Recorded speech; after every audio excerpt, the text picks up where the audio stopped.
pour s'informer. Donc, Gaylor, j'insiste sur le fait que je suis d'accord avec lui. Si je dois faire une analyse citoyenne, je rejoins mon frère d'à côté pour que cette MONUSCO qui a failli à sa mission puisse partir. Mais je me questionne de la responsabilité de l'État aujourd'hui lorsque M. Félix-Antoine Tshisekedi a demandé mandat auprès du peuple.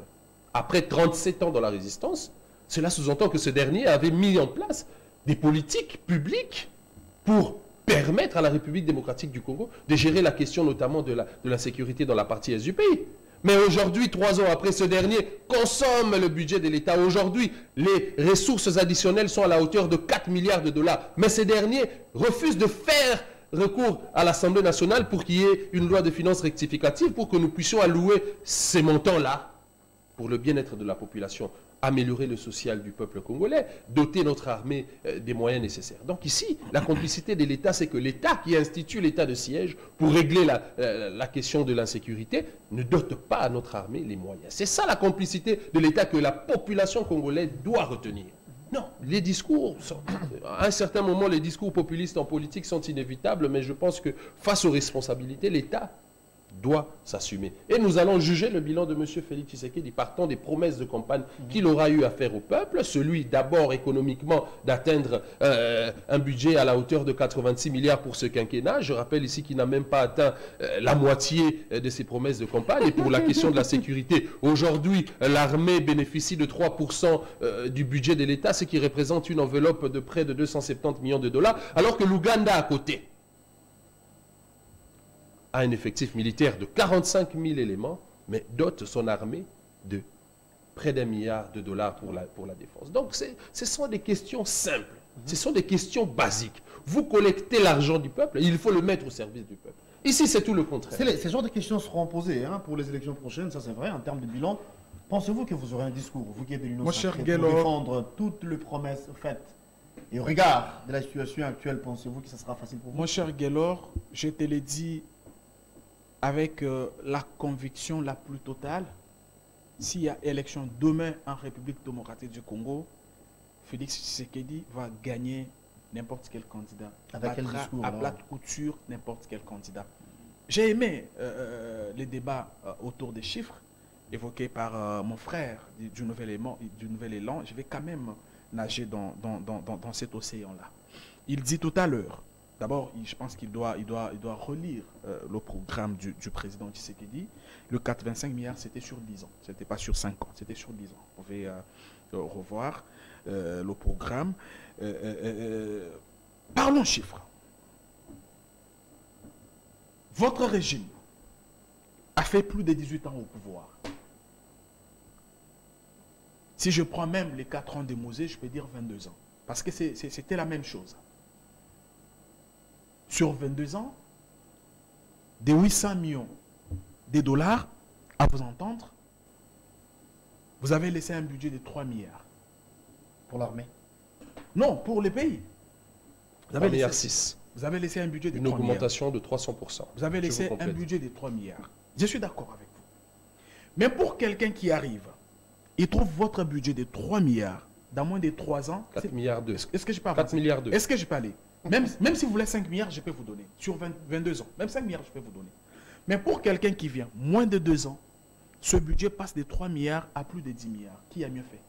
Parce qu'on parle chiffres. Est-ce que lorsque vous parlez... Lorsque vous parlez chiffres, je souhaiterais que nous soyons quand même assez cohérents et donner les vrais chiffres. Oui, mais vous notez comme ça, oui. Notez. Moi, lorsque vous parlez, par respect à vous, moi je note. Mais j'ai fait comprendre aux Congolais que sur 22 ans, le budget était de 4 milliards et que dans moins de 2 ans, nous sommes à plus de 10 milliards. Qui a mieux fait? La population répondra que c'est Félix Tshisekedi qui a mieux fait. Lorsque vous quittez le pouvoir, un enseignant touche 92 000 francs. Nous sommes passés de 92 000 à 450 000. Nous, on dit que ce n'est pas suffisant pour un grand Congo. 450 000 francs pour un enseignant, c'est insuffisant pour un grand Congo. Mais c'est un pas. C'est un pas. Parce que je rappelle aussi à la population que la gratuité a été décrétée je vais dire, pendant la première année du président Tshisekedi. On a régressé ou on a avancé, la population va me répondre. Dans moins de 3 ans, on augmente de 45% les salaires des fonctionnaires. Je donne les chiffres. 45%. Moi, je suis l'enfant d'un fonctionnaire. Mon papa, pendant votre règne, touchait 14 000 francs. J'ai fait partie des gens qui allaient prendre son salaire. Moi, j'ai fait partie des gens qui allaient prendre son salaire. Aujourd'hui, ces salaires a connu une augmentation de 45%. Mais le social, il est vaste. Lorsque pendant 18 ans, vous laissez une seule société de transport en RDC, au départ avec 1000 bus, vous ne laissez que 60 bus lorsque vous quittez. Et que dans moins de 2 ans, cette société est dotée de plus de 400 bus. A-t-on avancé ou a-t-on régressé? Mon cher frère, vous regarderez que, partant des chiffres, Tshisekedi a mieux fait. Mais dans quelles conditions? Dans les conditions de la Covid, qui a mis en berne l'économie mondiale. Qui a mis en berne l'économie mondiale. Vous avez suivi, lorsque vous prenez l'État, le pays que vous léguez à Tshisekedi en 2019, et la France, que François Hollande lègue à Macron, c'est le jour et la nuit. La France, tous les secteurs sont debout.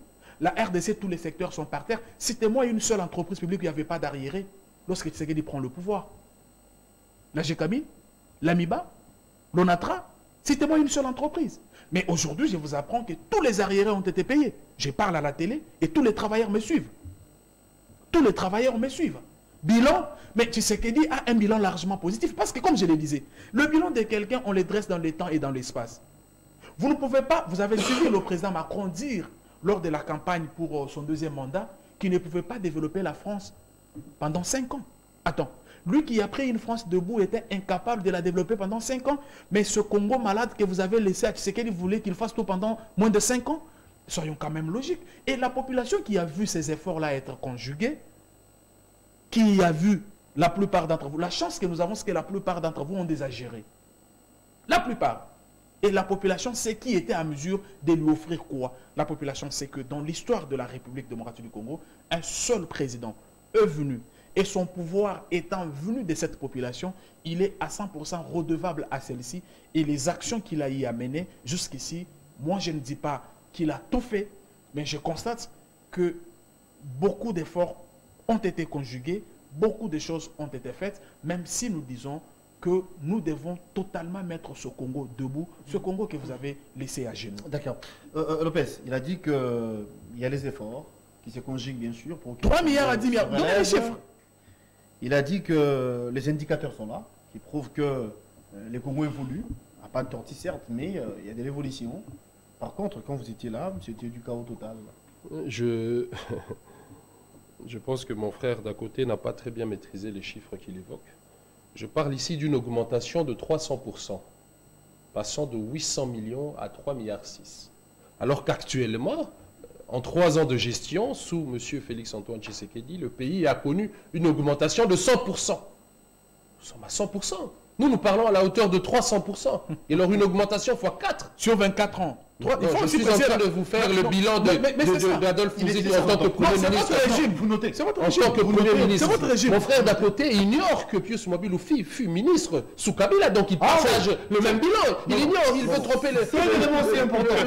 Il veut tromper l'opinion. Ça c'est une distraction. Vous avez oublié Ça c'est l'homme politique congolais. Donc c'est un bilan qu'il partage également. Et nous parlons de notre gestion dans le cadre de la coalition.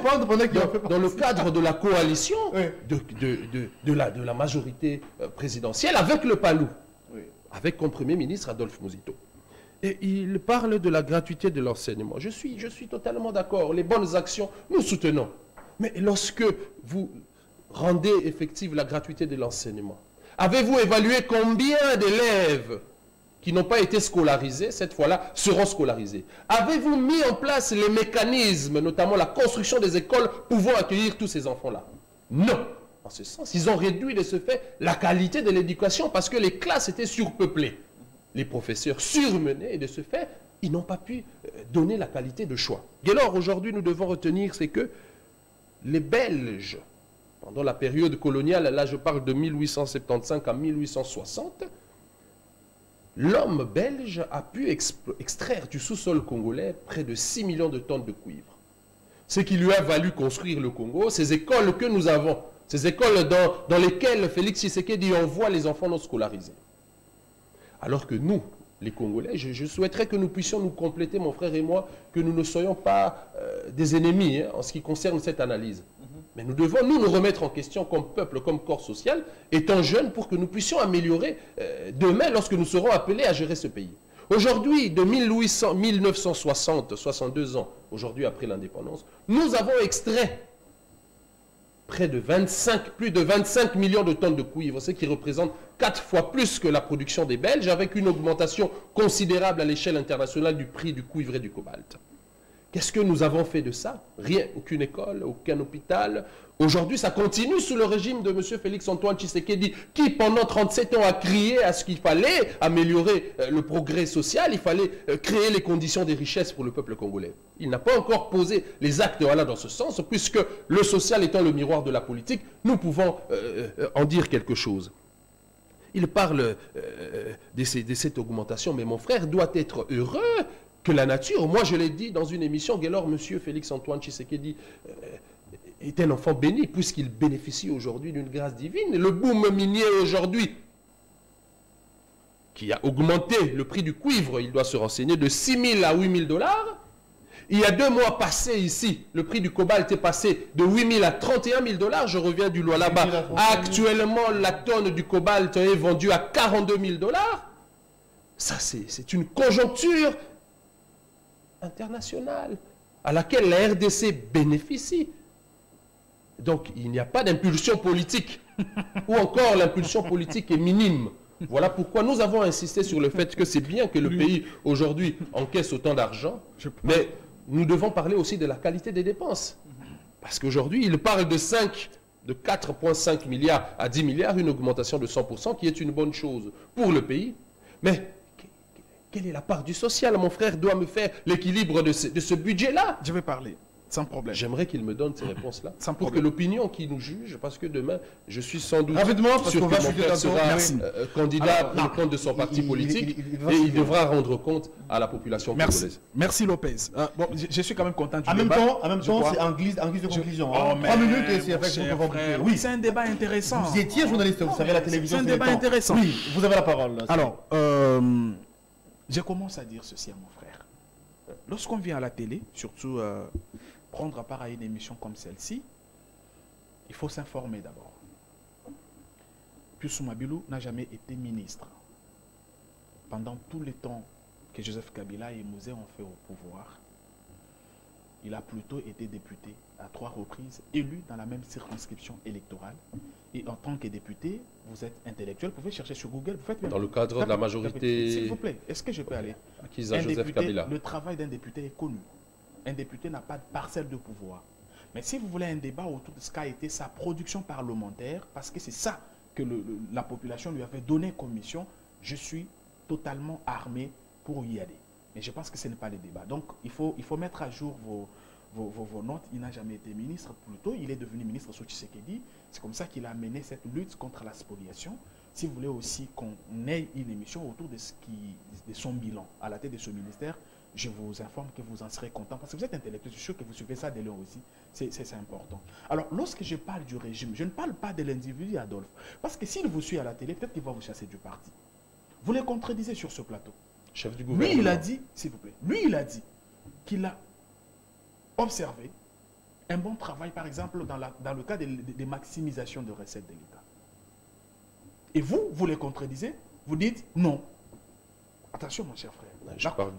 La communication politique, elle doit être cohérente. Ce n'est pas que le leader dit, ah, vous dites, j'ai peur qu'après ici, vous receviez une lettre vous demandant les explications. Un autre élément que je vais vous dire. Au fond de vous, vous savez que Tshisekedi a mieux fait. Parce que, comme je l'ai dit, les bilans, lorsqu'on l'établit, on les dresse dans le temps et dans l'espace. Vous ne pouvez pas me dire, vous parlez d'Adolphe Mouzito. Non, moi, je ne parle pas d'Adolphe Mouzito comme individu. Je parle d'Adolphe Mouzito ou je parle de votre parti comme étant un parti qui a été aux affaires pendant toutes ces années-là. Même quand vous avez quitté la primature, le Palou est resté, il avait des responsabilités ministérielles notamment. Ça veut dire que vous avez totalement partagé ce bilan-là. Mais vous ne pouvez pas mettre 22 ans de règne.